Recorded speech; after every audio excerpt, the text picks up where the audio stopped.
ప్రజల సమస్యలు సిటీ ఎడిషన్లకు పరిమితం చేసి ప్రతిపక్షాల మీదన పడి ఆడవడం మాత్రం జనరల్ ఎడిషన్లకు చేయడం ఆంధ్రజ్యోతికే చెల్లినటువంటి అంశం.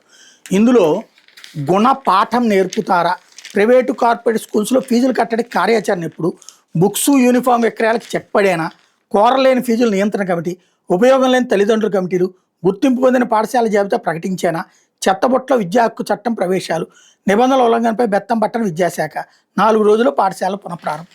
అసలు వీళ్ళు ఏనాడన్నా పని చేసిందా తెలుగుదేశం ప్రభుత్వం?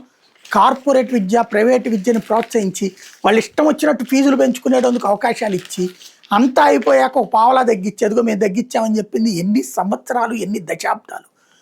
చదువు అంటే ఇదివరకటి రోజుల్లో అసలు కుటుంబానికి భారమే కాదు, పిల్లల్ని పోషించడానికి సంపాదన సరిచూసుకునేవాడు. అట్లాంటి స్టేజీ నుంచి ఇవాళ చదువు కోసం, వైద్యం కోసం మాత్రమే సంపాదించాలి, అప్పులు చేయాల్సి వస్తుంది, ఆస్తులు అమ్ముకోవాల్సిన పరిస్థితి వస్తుంది. ఇంత దారుణమైనటువంటి సిచ్యుయేషన్ ఎందుకు వచ్చింది? ఇది తెలుగుదేశం అధికారంలోకి వచ్చినప్పటి నుంచి జరుగుతూ వచ్చింది కదా. ఇవాళ చూడండి, నారాయణ గారికి ఎన్ని వందల కోట్లు, ఆయన ఇంతకు ముందు ఉద్యోగం ఏంటి?